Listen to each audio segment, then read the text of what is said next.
So if everyone's in the right place, let's just get started. Everyone can hear me okay? Fabulous. All right, here is the reality of marketing today. 8 out of 10 North Americans do not believe that any of you or any of the companies that you work for tell the truth when you do your advertising. And that's all forms of broadcast. That is digital, that is paper, that is television, that is radio, that's all of it. Basically, nobody believes. And that's even if you can get to click. Interestingly, yesterday, Ogilvy in the UK came up with a really fun stat. You are 470 times more likely to be in an airplane crash and then survive it than you are to click on a digital ad in Western Europe. So I thought that was really kind of interesting. So nobody believes us or our clients when they're advertising, juxtaposed against 7 out of 10 of those exact same North Americans trust other people like themselves to tell the truth about products and services that they love. So when you put the math together, what happens is this. 9 out of 10 North Americans say that word of mouth is their #1 source for product choice. So when they're making the decision about what to buy or what not to buy, they're thinking word of mouth. They're asking questions of their friends, they're having discussions with their friends, they're calling, and they're remembering past conversations. And that's B2B as well as B2C. And that's service as well as product. Because whether you're a product or you're a service, you're not selling one of those things. You're actually, at this point in North America, you're selling the story. You're selling that this is the best clicker. It's $140 a pop. There's another clicker out there that's like 20 bucks, but it breaks. And so when you fly all the way to Tokyo and then your clicker doesn't work, you know, you might as well not have flown all the way to Tokyo. And it's like 14 hours, plus it's an hour-and-a-half cab ride. So you want your clicker to work. So all of us who run around the world preaching and testifying about stuff, this is the one that we carry. So the other day I was in the airport and I just switched brands, and this guy who's like super famous and a big deal speaker and was early at Apple Computer and all the rest of stuff, we saw each other in the airport. And he's like, hey, I was just thinking about you the other day. Have you tried this new clicker? Now, he's not trying to sell me anything. He's just sharing because he knows that I go out and give talks, and he knows that I run around with a soft-sided bag and I crunch it against stuff, and he and I travel all the time, and I've talked to him about all this stuff. So now I'm using this. One conversation, average word-of-mouth conversation in the United States, 32 seconds.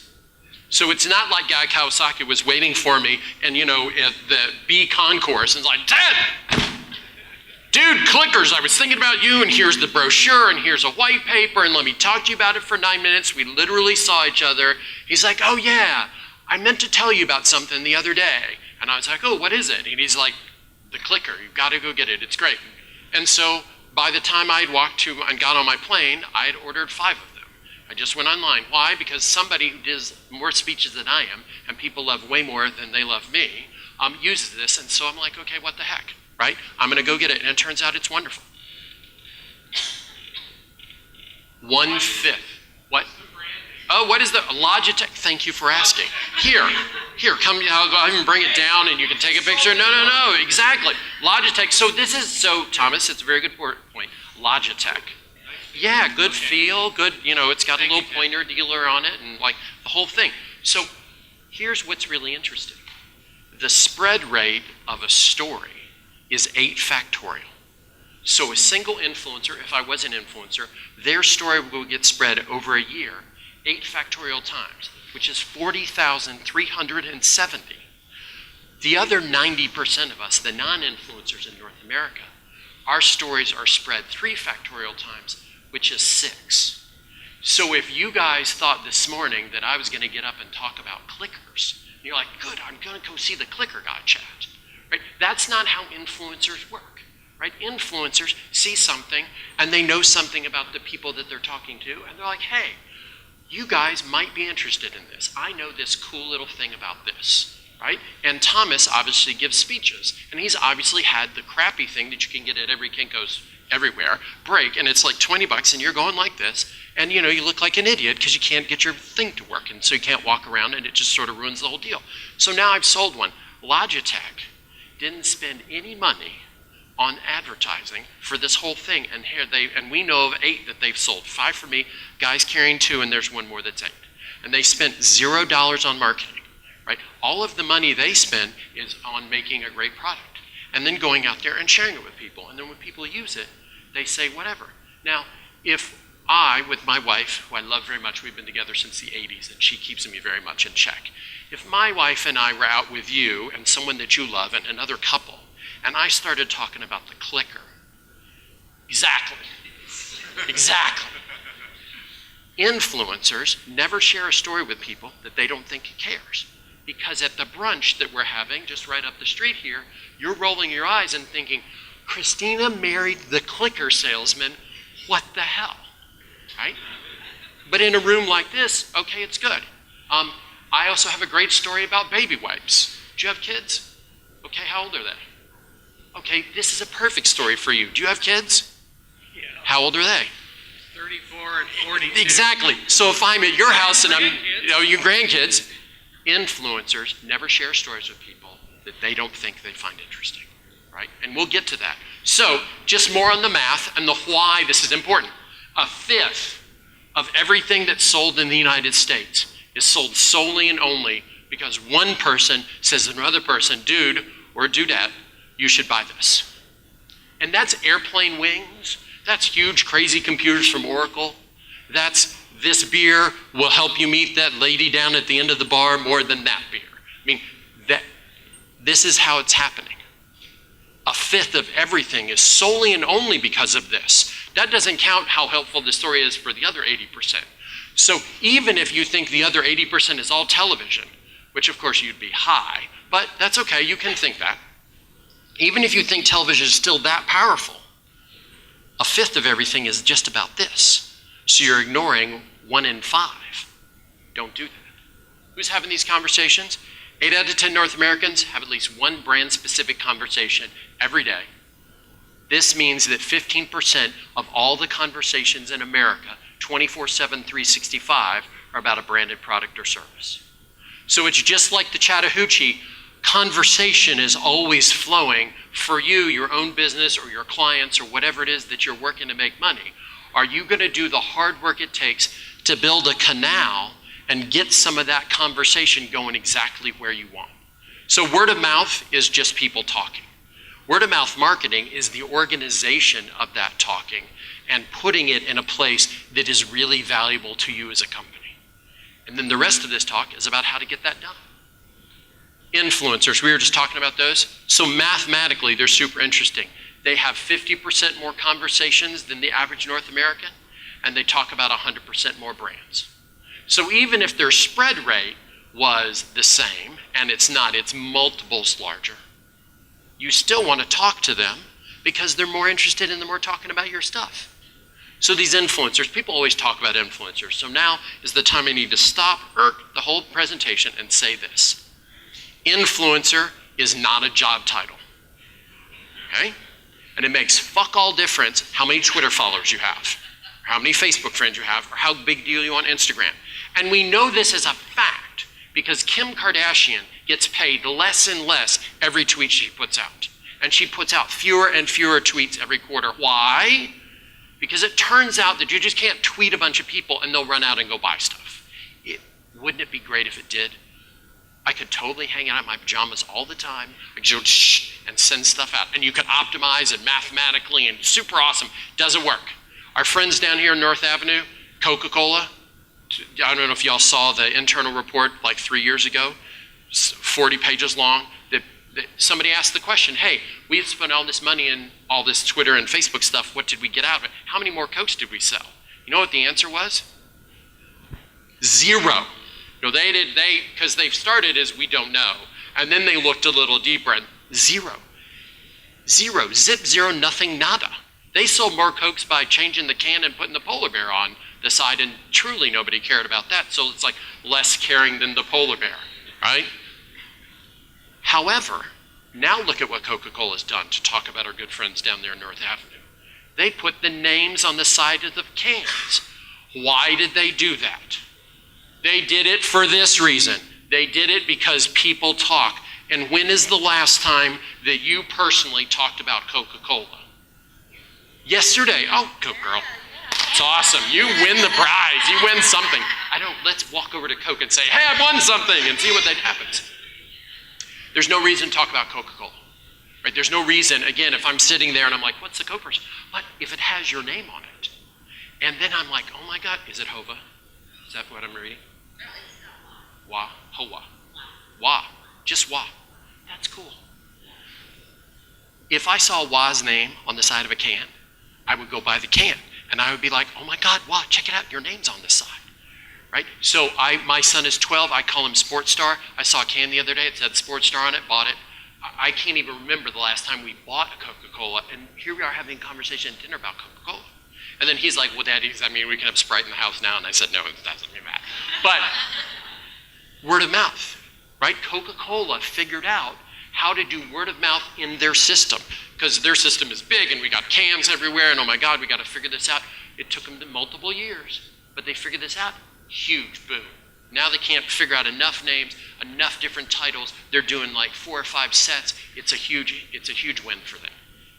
Because they were thinking about this. They were thinking about conversation. Influencers. Influencers, not a job title. In fact, it's a personality trait. In fact, it's a series of 3 personality traits that's dominant within a single person. 1, they like to try new things because they're new. 2, they love to share stories with their friends. 3, they're intrinsically motivated. If those things are the top 3 sort of ways that your personality expresses itself outside, you're an influencer. You also could be Oprah Winfrey. This is Oprah. This is Oprah. She had, President Obama and Tom Cruise on the sofa, and she'd go, stop, wait. The other day, Stedman was talking about something, and we went and tried it, and then she wants to tell a whole story about bathrobes or the cool Indian restaurant she went to or the book she was reading. She wasn't making any money off of it. She wasn't sharing about it with other people for money. She was sharing about it because she loved it. Influencers, this is what drives them. So now what we found out through the first part of the discussion here is how this system works, right? What is the size of the system and how the system works? Now the next piece is going to be, okay, fine. If this is how it works, how do I get involved? How do I get my company, my brands, my clients involved with this so they can grow significantly? Where are these conversations happening? This is the last thought I want to leave with you on the data side. Then we're going to get into the story side. 7 out of 10 of these conversations are happening face-to-face. 2 out of 10 happen over the phone. Only 1 in 10 happens in the world of ones and zeros. The phone stuff, half text, half voice in average.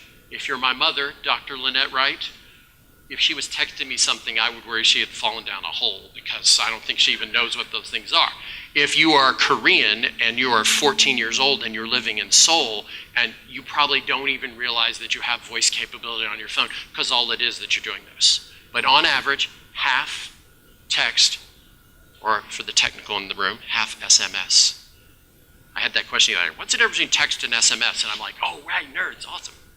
Half voice. Most face-to-face.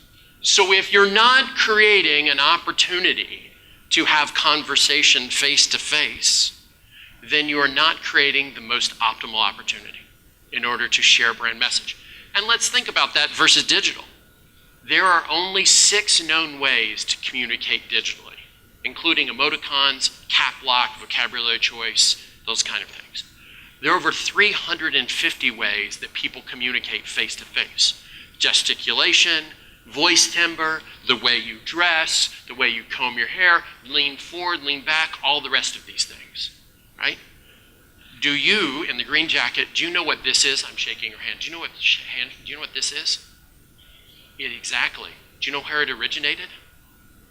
This is a 15th century English weapons check, right? In a world when everybody was stabbing each other with knives and you only ever worked with your right hand, because of course the left hand, as we all know, is the hand of the devil, and so no one ever carried anything in their left hand.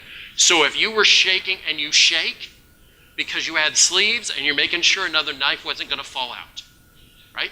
500 years later, we shake to greet people. But we're saying hello and we look people in the eye.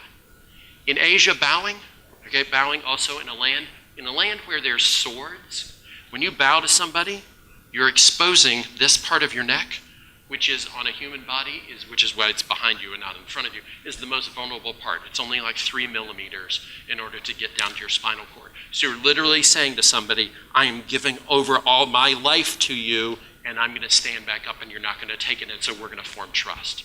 That's bowing. Now it means all these other things. So face-to-face communications has hundreds, if not thousands of years of all of these different biological and cultural things that are going on, and you're communicating those. Doesn't exist in the digital world, right? The woman who sends her college son a text and it's all caps, and he then sends back a text and says, "Why are you yelling at me?" And she's like, "Why are you yelling at me?" It turns out that she sent him all caps because she couldn't find her readers, and so she needed to be able to see, and he was reading that as yelling. If he was sitting next to his mother, if you were sitting next to your mother, would you know if she was yelling at you? She yells at you, always yells at you. So that ipso facto, I'm next to my mother, therefore yelling. Very good. But you know what type of yelling, right? All sort of different nuances. Because a word-of-mouth conversation is short. What's the average word-of-mouth conversation length in America today? What is it? 32 seconds. 30 seconds. Because it is 32 seconds, because it is short, and because influencers are only there to share a story because they have fun sharing it. Average index number for an influencer sharing a story, 314. So that means they get 3 times the amount of fun about me saying to Thomas, "Oh my God, this thing, and you should do it." And when Thomas comes back to me and says, "Oh, then that's another fun part for me." That's why influencers have gotten their whole lives, and they have organized their life around, this is how my personality is going to be. And everybody's got a friend like this. Everybody has a friend, at least one friend that's like this. So, every presentation needs a dog with sunglasses. This is ours. Conversation rules and everything else drools. Do not remember anything else that I've said today. Remember this. This is the truth. I don't know if y'all know, we're the company that got everyone to drink Pabst Blue Ribbon again. Okay? Yes, that was us. Didn't sell a lot when we started. Now sells tons and tons and tons. Never spent $1 on any broadcast, only word of mouth. We did Croc shoes, we've done other stuff. There's lots of other things that we've done. That is created, that is known, and that kind of marketing is loved, and it's loved by the people you're marketing to because they're involved. Why are they involved? They're involved because you're sharing a story with them. And if they love it, then they share it with other people. And if they don't love it, that's okay. Move on. If PBR is not your beer, mazel, go crazy. There's tons of other beers. We appreciate you stopping by and having a chat with us. For those people who love this, their share rate is 8 factorial, 40,370. If it costs less than $1,000, trial rate from those conversations runs between 15 and 35%, depending on exactly what we're talking about. So at a minimum, we've got 40,000 times 15%, which is a whole lot more people than were doing something beforehand. All right.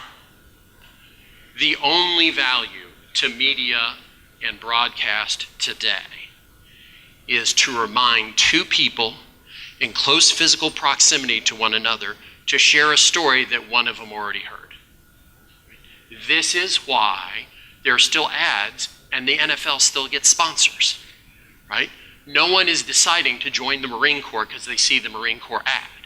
They're reminding something, oh yeah, and they share a story about the Marine Corps. There are 3 categories that this does not work for. Anything about death, anything about your own personal finances. Because, hey, I've got a lot of money I need to invest somewhere, and who really are you going to say that to? And erectile dysfunction. Because, hey, my junk doesn't work like it used to is not really something that's really easy to have a conversation with. So, and we know this, and this is why the PGA exists, right? Because if you look at all those ads, it's ED, life insurance, banking, and the occasional old person's car.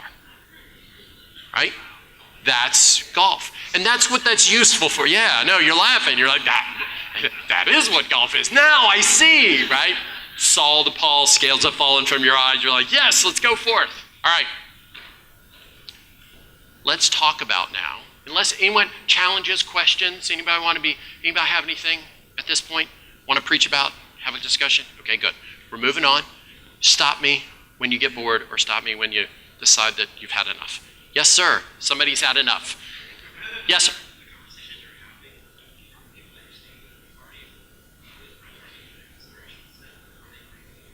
So the question is about consideration set. Influencers rarely have conversations with people that it's not possible that they could be interested in. one of the sort of the most minimum value you can get out of word of mouth is that when somebody has a conversation with somebody else about this thing, now all of a sudden all possible clickers have shrunk to 3 that they're going to buy with like 92% confidence. The one that you just talked about, the one they've used in the past, and the one they were thinking about immediately before. So for clickers, whatever. But for minivans, that's why word of mouth conversations for minivans and all the rest of these big ticket items, they're a really big deal. Because literally nobody shows up these days to a dealer lot and says, hey, I was just thinking about buying a car, so I decided I'd stop by. Yeah, you have a very strict particular mission and you've done a lot of your research. That research starts with conversations among people. So I really like the Honda Odyssey, if I did. And so I'm going to tell you the story about why I like the Honda Odyssey. And sometimes when the Odyssey is so awesome and it's new, people are like, oh, great, all the cup holders or the, my mother drives one, just as an example, my mother drives one, and she also does Golden Retriever Rescue and Church Choir. You're retired as a medical geneticist and you immediately go into Church Choir and Golden Retriever Rescue. That's just how everybody goes. The back seat, she can get up and down. This is only important to me in this room because I live not too far from her, so if she couldn't get the back seat up and down, she would be calling me. Teddy, can you come over? She always calls me Teddy. Teddy, can you come over? I just need some help for a minute, right? And I'd be over there. But she can just reach back there and all the little church ladies can sit back there, and in the afternoon she puts it down and all the golden retrievers get in there, and it's a great car for her, right? Good story. Chocolate milk. So we were the guys that figured out how to get everyone to drink chocolate milk in the United States again. And so here is the story. Do you think that's fun? Okay. Your running group. Yeah, okay, I'm going to tell you how that happened. Because it's cool. I said it's cool. And it was also intentional. So everything, all of those discussions that your running group had were all planned out multiple years in advance and then just executed against. So don't feel taken because everyone's super excited about it. Then you're gonna stand up and testify about how it's felt very natural or whatever you want to testify about, and then we'll just have fun. It'll be great. All right. Wasn't that a good $50 use of my time? Here's the situation. The American Dairy Association comes to us and they says, hey, we used to sell a whole lot of chocolate milk and now we don't really sell much anymore. Can you help us out? And we're like, okay, sure. We'll, this is what we do. We help people out. You've got a goal. And they said, great. And oh, by the way, one other thing. Turns out that women are living much longer than they used to live, right? And so this is a problem because a woman's uptake of calcium into her body is about 2% of what it is when they're 22 than what it was the day before puberty started for them. So when women used to die in their early 60s, late 60s, this wasn't a problem. Now that women are living well into their 80s, calcium and bone density is an issue. So what we need you to do is we need you to make sure that women in middle school, because currently what they do is when puberty starts, body starts shifting, changing, and oh my God, I'm concerned about everything, which everyone, of course, is completely natural, and they bail on the one thing that they're drinking in their life that has fat right on the label. That's milk. And they exchange it for something that they drink all the time that just has diet on the label. So they're cutting out a significant portion of their lifetime intake of calcium into their bones by doing this. So turn this frown upside down and let's sell a lot more chocolate milk than we used to. And can you get all the cool girls in high school to want to continue to drink, and middle school, not high school, in middle school to drink more milk? And we're like, sure. Don Quixote had 2 horses, so we'll just mount them up and we'll just run them out to the windmills and we'll see what happens. All right, so when you all are doing word-of-mouth marketing campaigns for your clients or the companies that you work for, the first thing you're to start doing is you're to figure out what is the story. In our office, it takes us about 6 weeks to get this done.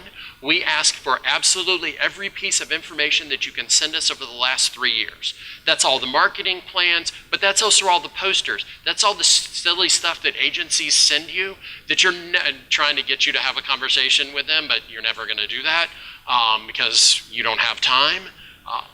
But that's good to see what you also rejected, right? We want to see everything. The only thing we pretty much don't need to see is we don't need to see payroll. because we don't really care about that. But we want to see everything else. And in there, you can comb through all that data. This is not a preach about big data. This is actually people looking at all this stuff. And you can comb for it, and you're looking for stories. And so what is a story? A story is anything that has three particular qualities to it. A story is interesting to the influencer, so they'll pick it up and they'll check it out. It's relevant to the influencer's audience. And it's authentic to the way people currently understand either the brand in specific or the category in general.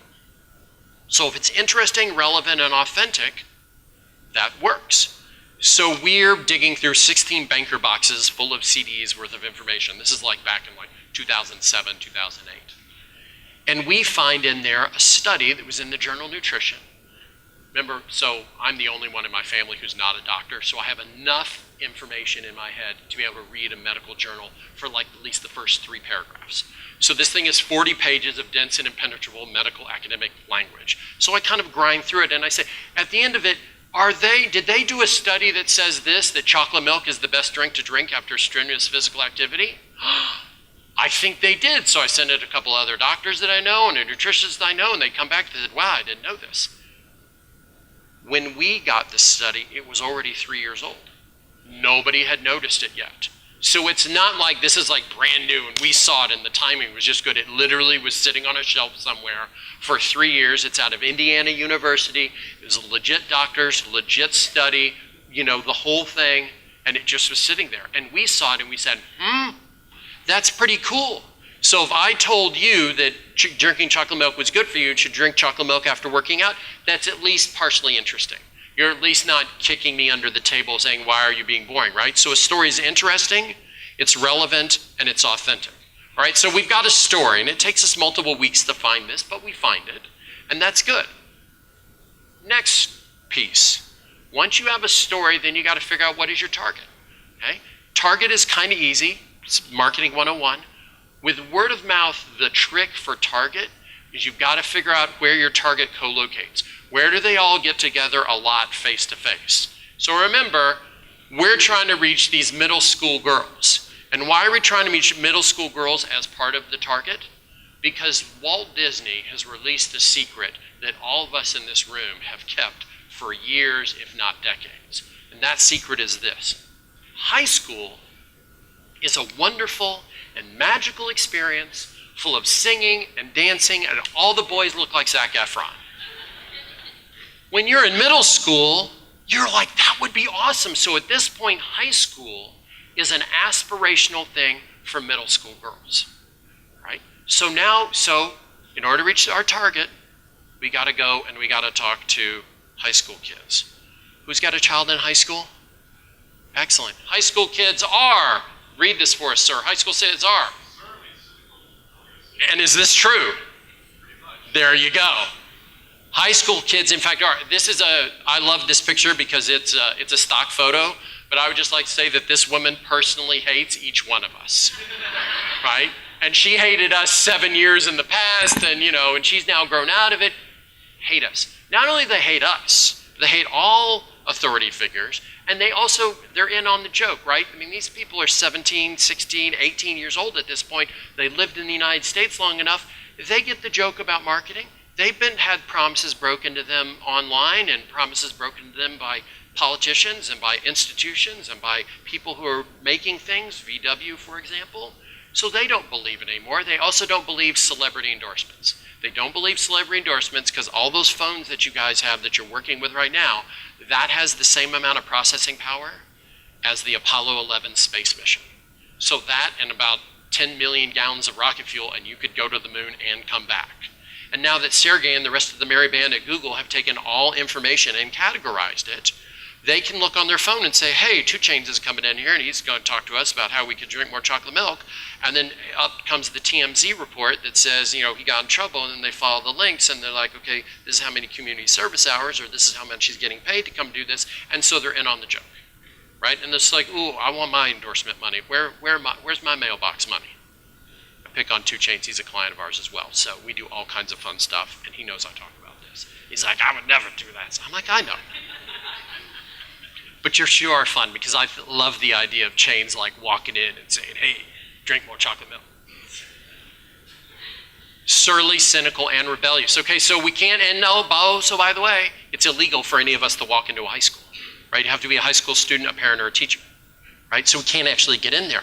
So we're stuck, right? We've got a great story, we've got a target, we're following it all the way in, we've got a co-location, kids are in these high schools, kids are in these middle schools, we've got a great thing, we can't get in. So we're kind of stuck for maybe 3, maybe 4 days, and we're in that classic, war room with the whiteboards and all the rest of the stuff. And somebody very young on our staff had just recently joined, said, who do kids refer to by their title, by their honorific?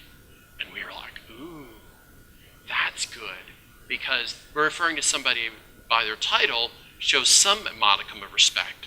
This high school thing, all you're going to get is about a modicum at best. So maybe they're going to be more interested in listening to them. So we go through all the people you could possibly think of. So religious figures, rabbis and priests, and we can't figure out how to work chocolate milk into that conversation. We think about judges, Your Honor, I'm so sorry. And then we can't figure out how to do chocolate milk from the bench. Police officers, that doesn't work. Officer this, officer that. And then we thought about this person, coach. If you are a high school student and you're a high school athlete, you might not even know what your coach's first name is because, of course, it's coach. It's Coach Johnson, it's Coach Wright, it's Coach Griffin, it's Coach whatever.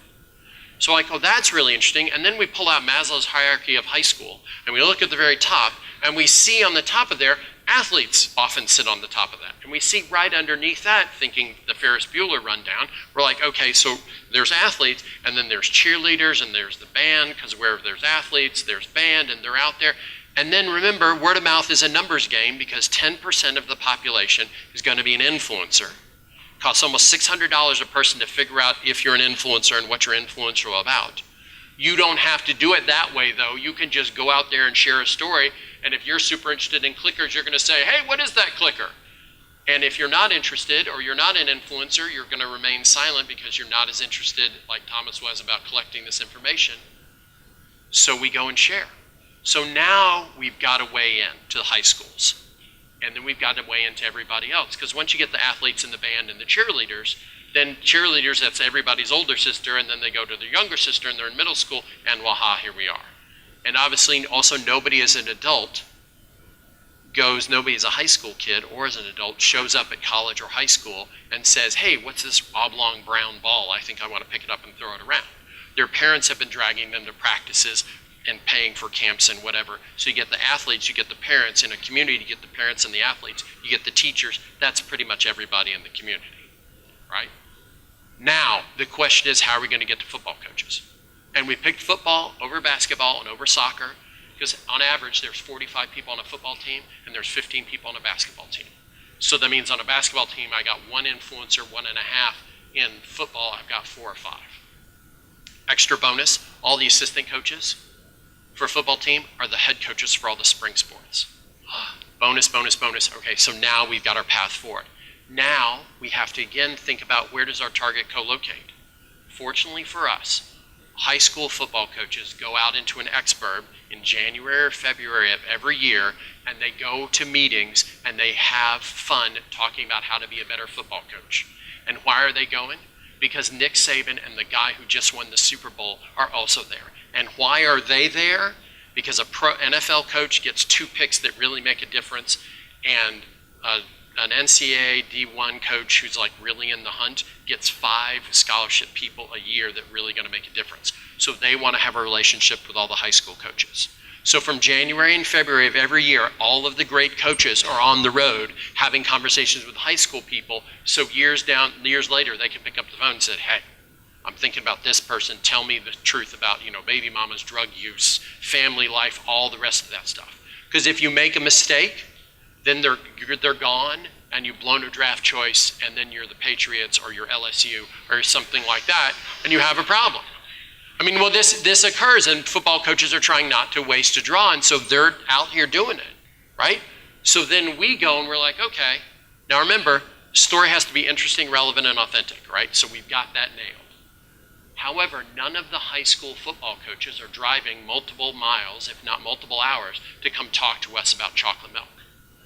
Thus, we come to the third rule of word-of-mouth marketing. You never interrupt somebody, and you never intercept somebody. Word-of-mouth marketing is about talking. It's about doing the things that if I was at your house, it's about being the most polite person I can about having a conversation. So you never interrupt and you never intercept. So if none of these football coaches are coming to talk to us, how do we get their attention? Well, we think about a story is interesting, it's relevant, it's authentic, and influencers like to try new things and they love to share stories. So let's find the longest wall in this Holiday Inn Express in Decula, or whatever it is. Let's find the longest wall we can. Let's pay 6 times the regular price for a refrigerator, and let's rent glass front refrigerators. And let's make the decision to put the chocolate milk in there, not like the kind they can get in the store, but the kind that they see in their cafeterias. And let's get all that, and then let's not put somebody who looks like me up front of there. I played soccer my whole life, right? Let's put somebody like Mark Inkrod. Mark Inkrod, 5 years in the NFL, 3rd in the depth chart at tight end. I think he officially had 8.5 minutes of playing time in 5 years. Played 3 years for the Giants, 2 years for the Panthers. But focus on his hands. And I love the guy, super fun guy. He's also a genetic freak. He is palming simultaneously an NFL-sized football in all 4 directions. He's just a huge human. So he looks like he can talk about football. 6'8", 265 pounds, been working out since he was 12. You know, he gets done playing football, and we've got him out there. So if you're a football coach and you've got somebody who looks like they play football, and then you have this big line, I show this picture, most companies are like, oh my God, he's walking away, we gotta go chase him.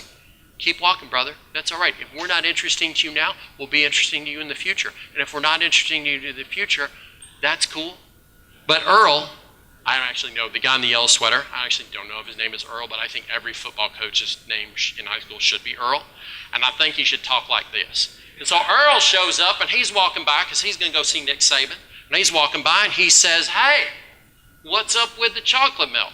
And then this person next to him, who's a really, really famous track coach in high school in Ohio and is also married to an NFL player, and everybody knows who she is because everybody knows who he is. She says, oh, coach, didn't you know chocolate milk? And we got a little 30-second thing. Best thing for amino acids and proteins, perfect balance of this, strips lactic acid so you don't get burned after working out. It's the perfect thing.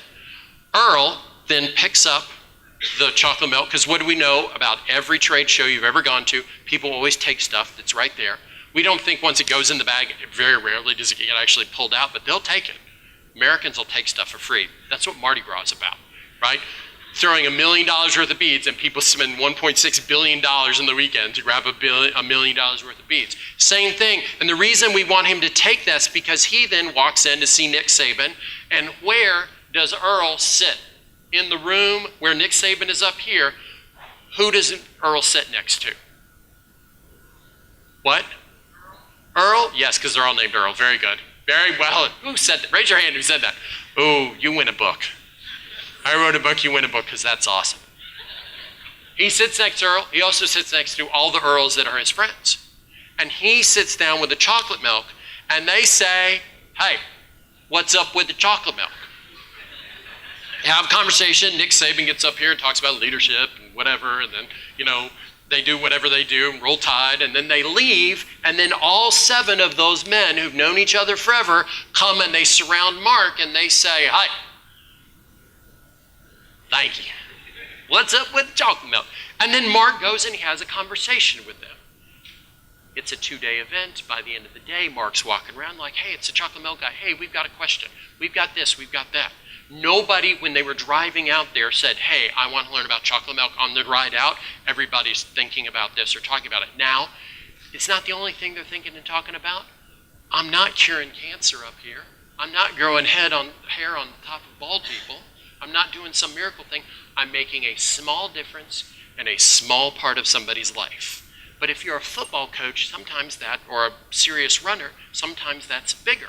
Or I'm going to run this weekend, or I just ran a marathon, so I need to drink chocolate milk. I need to do something afterwards. So it's much more important Sunday afternoon than it is on Tuesday.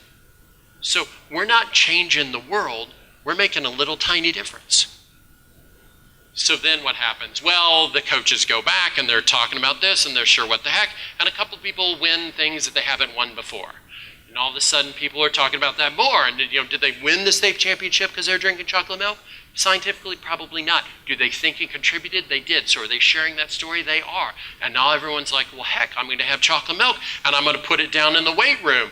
And then the soccer team starts picking it up because they want to win more games. And then the cheerleaders start using it.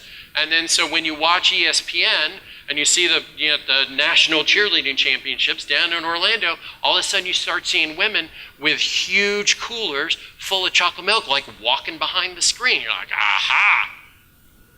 So it starts to become a movement. Then, fun things happen. Now remember, we don't really find broadcast to be that helpful. But I wanted to bring up this story because some people still are super into it. And PR is really important. So I would just like to say this. Nobody goes to journalism school to get pitched by a PR agent. Nobody. Nobody spends the time to do that. Everybody in journalism, whether you're working for the National Restaurant Association newsletter, the Lake Claire newsletter, or the New York Times, you're looking to break a story. So it turns out that somebody knew somebody else, and they got married, and they went back to their high school reunion, and somebody there was married to somebody else who was a track coach in 2 counties over, and when they're at the high school reunion, this chocolate milk story came back. They flew back to Connecticut, where they live. Their next door neighbors, one of them was a writer for ESPN. They were talking about this multiple weeks later, like in a backyard barbecue, and they said, that's really interesting. And they went and they checked all their sources. Remember, word of mouth, people are talking, and so if you're working whatever, you're checking your sources. They found out this was true. They ran a 6.5-minute piece on game day, including at halftime, including having the beauty shots, having Ty Willingham talk about this, having him literally say we're 7-0 for the first time since the 1970s, and the only thing we did different was we're drinking chocolate milk.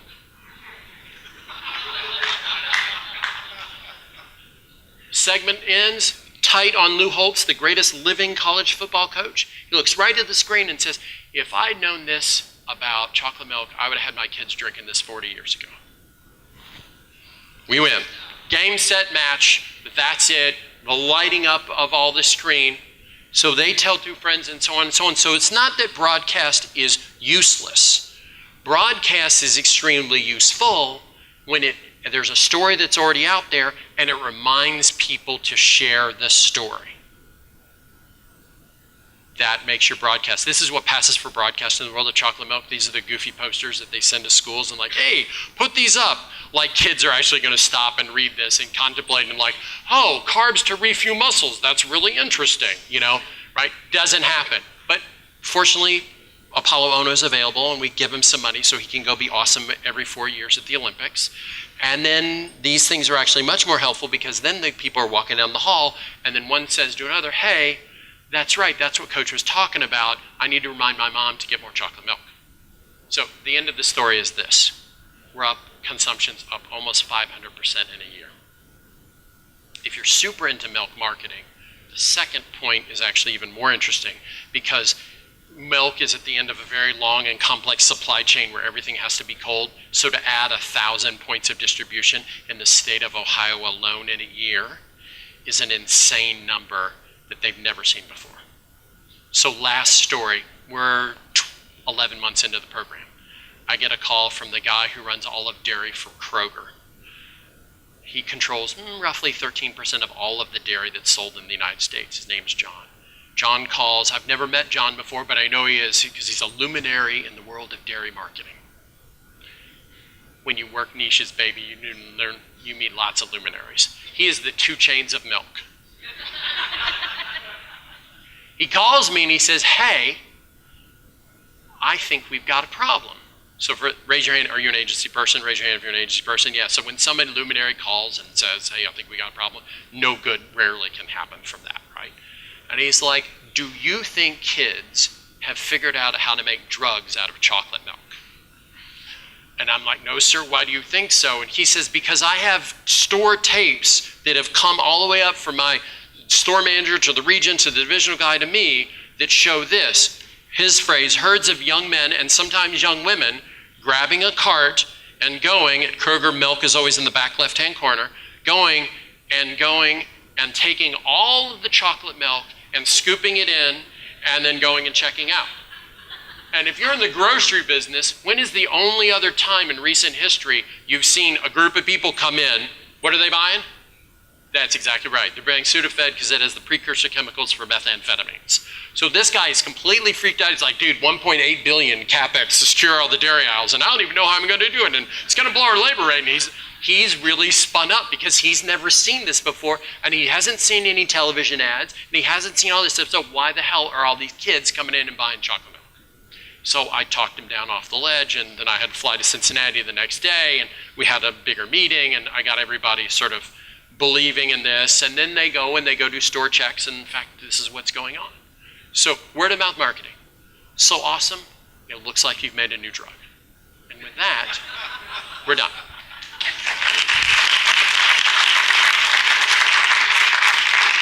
And if I have time, if there's any questions, I'd love to answer any questions. And if you really dug this, the people from Acapella Books are just right outside the door.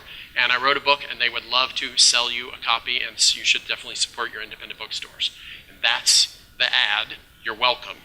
Any questions? Yes, sir, Thomas. I hope that's your name. Thomas, is that right? Yeah. Sweet. Yes, sir. Right after you showed me that, I bought one. I bought the one that has the razor on Amazon. Okay, cool. It's already had one. Those drones are fast. That's cool. I mean, that's how we're working. Yeah, and the laser, I always am worried that I'm going to hit the wrong button. I'm going to advance the slide, so I'm weak on the laser pointing. I should practice that. Thank you for sharing. Yes, sir. I'm coming to you next.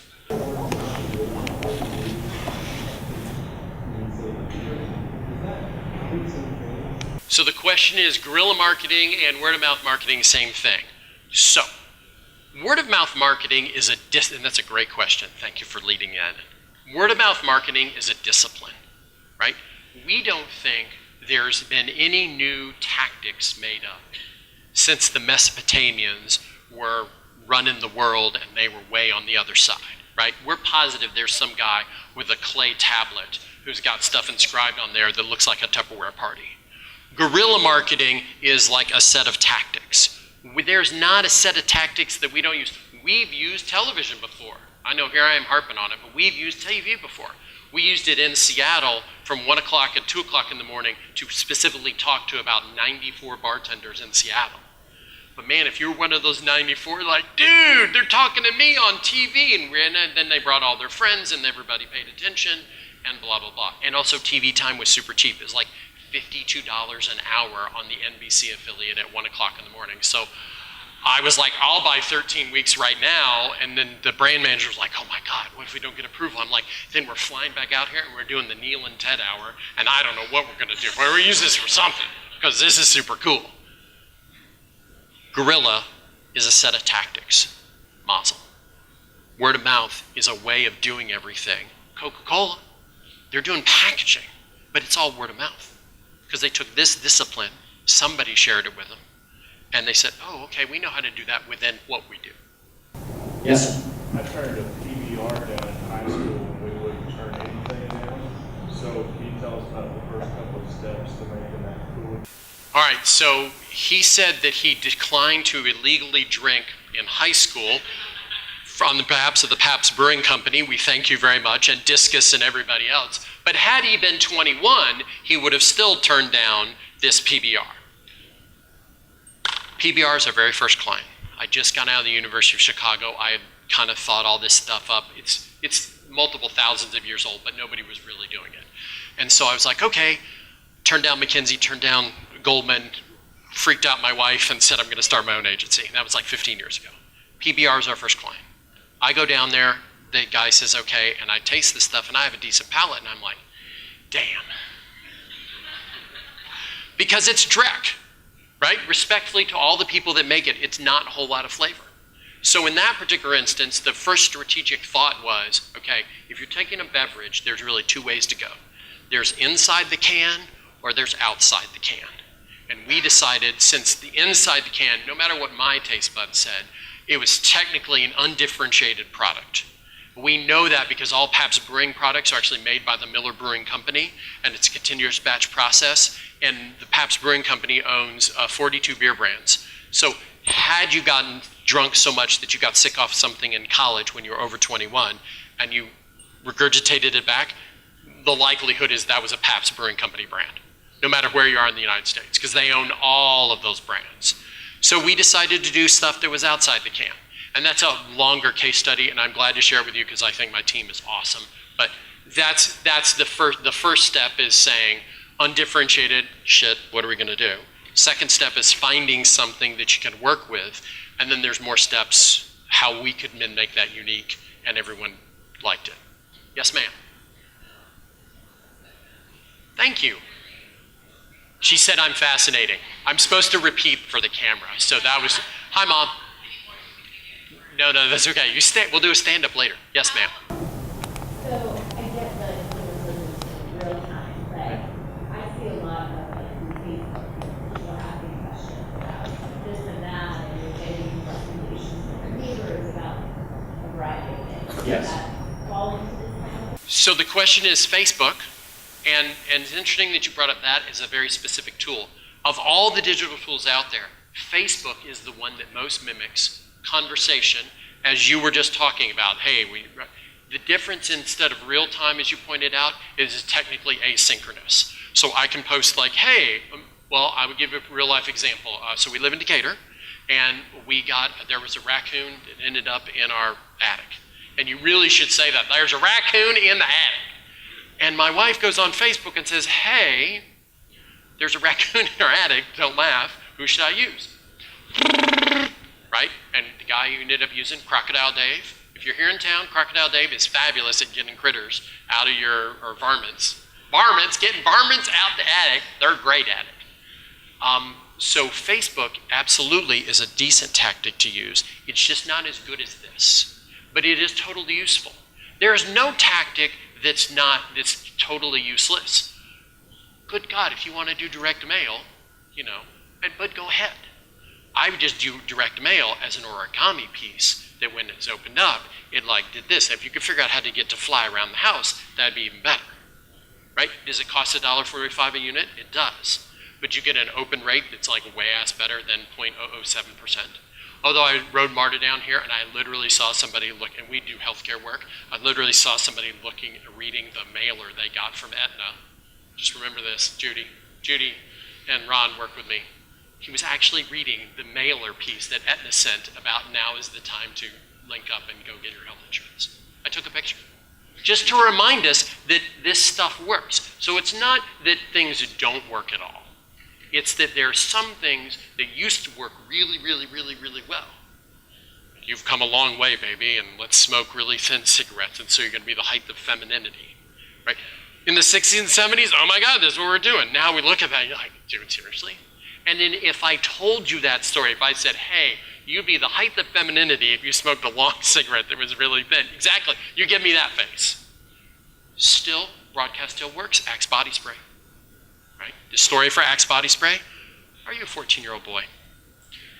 Spray this on you and hot women will fall from the sky and writhe upon you. And if you're 14, it's only $8, what the hell? You don't really think it's gonna work, but okay. And this is why when you get on an airplane and you see somebody's college or high school team come on, they stink of this stuff. Why do they stink of it? Because they read the directions and they did this and the women didn't fall from the sky. They're like, huh, maybe I'm not putting enough on. So, all tactics are good. At this point, North Americans have moved on, and so some tactics that weren't as good 20, 10, 5 years ago are now much more helpful than they used to be. And some other tactics that were awesome back in the day are so much less valuable now. Yes, sir, in the back. Just out of curiosity, you may not know this because it preceded you, but back in the 70s and 80s, especially in the Midwest and Northeast, PBR was known for the color of the can, PBR blue. And nobody ever saw an ad for it, nobody ever saw it mentioned anywhere, but it was very common nomenclature in that region. PBR blue was a thing.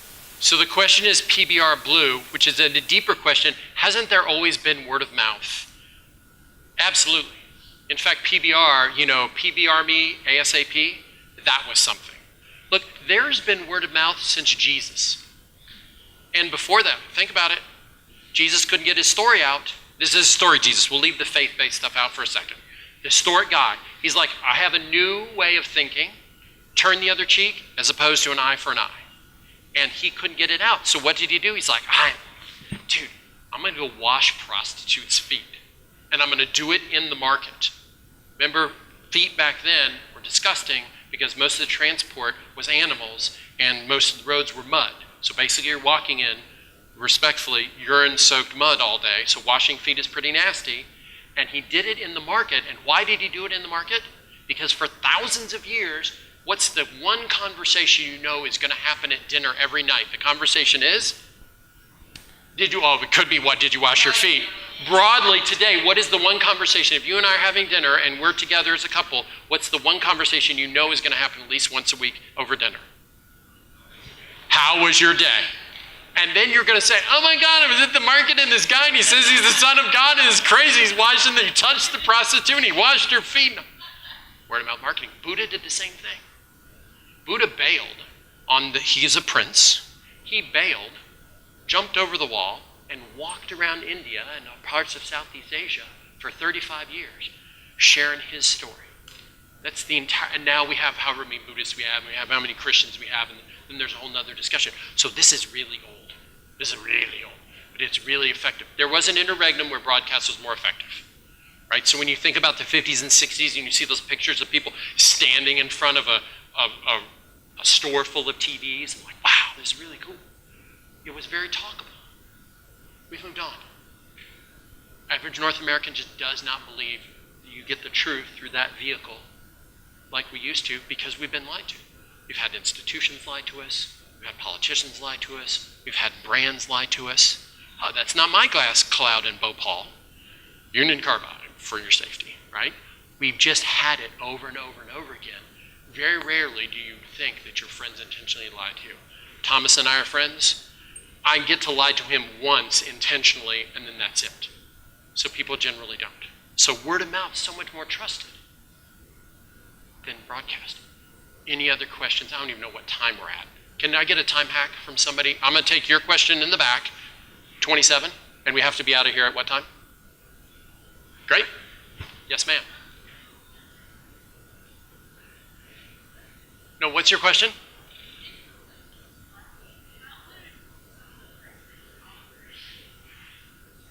Oh, this is an excellent question. Love y'all. The question is, what are some of the perks that we use to talk to influencers? Right? Let's review influencers real quick. They like to try new things because they're new. They like to share stories with their friends, and they're intrinsically motivated. So I can offer you a 2-week stay at the Four Seasons in Maui for every conversation that you have about my little clicker. And you're like, dude, I'm totally doing that. I'm totally figuring it out, right? I'm there. Thomas, man, we're in business together. We're now living at the Maui, and we just do this one conversation. We get another 2 weeks. We're never coming back. Stuff like you're coming and you're carrying the bags. I love you. We'll do it together. The problem with all that is it's not economically feasible. It's very, very difficult to give something to an influencer that is economically makes sense to them. So we don't do much at all with giving stuff. People are like, well, you gave people chocolate milk. We did. It's a 35-cent bottle of chocolate milk, and if that's going to twist you around and make you an influencer, then you were set long before you ever came to us. So it is not about the stuff, it is about the story. It is not about the stuff that you're giving them, it's the experience. It's not about if there's 50 people in the room, it's that do these 50 people walk away with something that they think is interesting. It's not about, so this t-shirt, this image, I saw this image when I was in Brazil a couple summers ago watching soccer, and I took a picture of it. Somebody saw it in my office and said, dude, that should be an awesome t-shirt. Do you see that it says the word fizz on this anywhere? It doesn't. It says it right on the back, and then in Portuguese it says, those that can should. But unless you read Portuguese or you're looking at the back of my neck, you don't know. But we thought these were cool. We thought these were interesting. All of our clients, they walk in the office like, oh, dude, by the way, can I have a t-shirt? Right? They're asking for our swag. Why are they asking for our swag? Because we spent some time for design. If it was just something that said, oh, here, have a t-shirt. It says Fizz on the side or something. No one's ever going to wear that. Nobody wants to be, except my mother, who we love. My mother's a big fan, and she'll wear Fizz swag that just says Fizz. Otherwise, then why are we doing it? So we're just doing stuff to create stories just like you should be. So it's not about the thing. Although things are cool, if you can come up with a thing that's awesome, then go ahead if it's financially feasible. It's pretty rare. Influencers are looking for stories.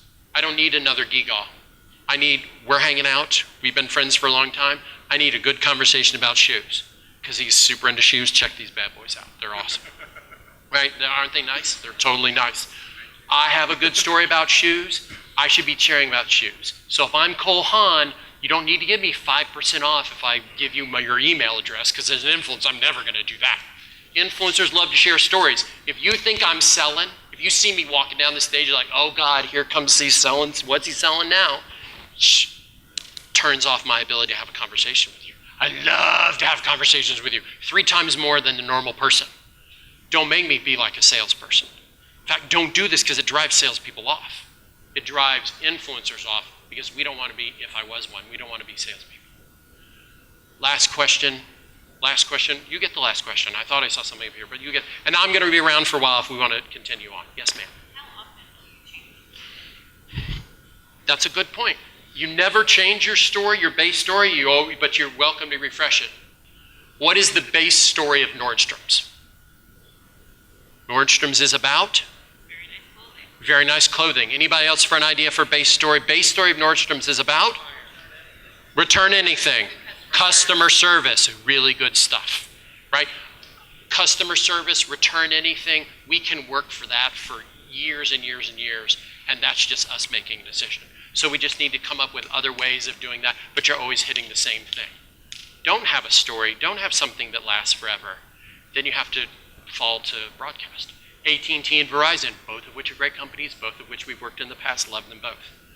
They fundamentally have the same product because their network is actually rented from a European consortium that actually figured out 4G and LTE. So they're stuck. So that's why all their television commercials are like, they sound like our kids sounded in the back seat 5 years ago. My map's bigger than your map. No, my map is more accurate. Like, my plan is better than your plan. You suck. No, you suck. They're now 12, so sometimes they use inappropriate language. We have to stop the car. Does that answer your question? Probably gives you TMI, but.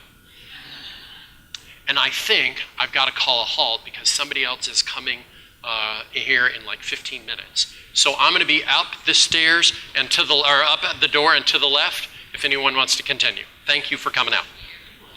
Thank you very much.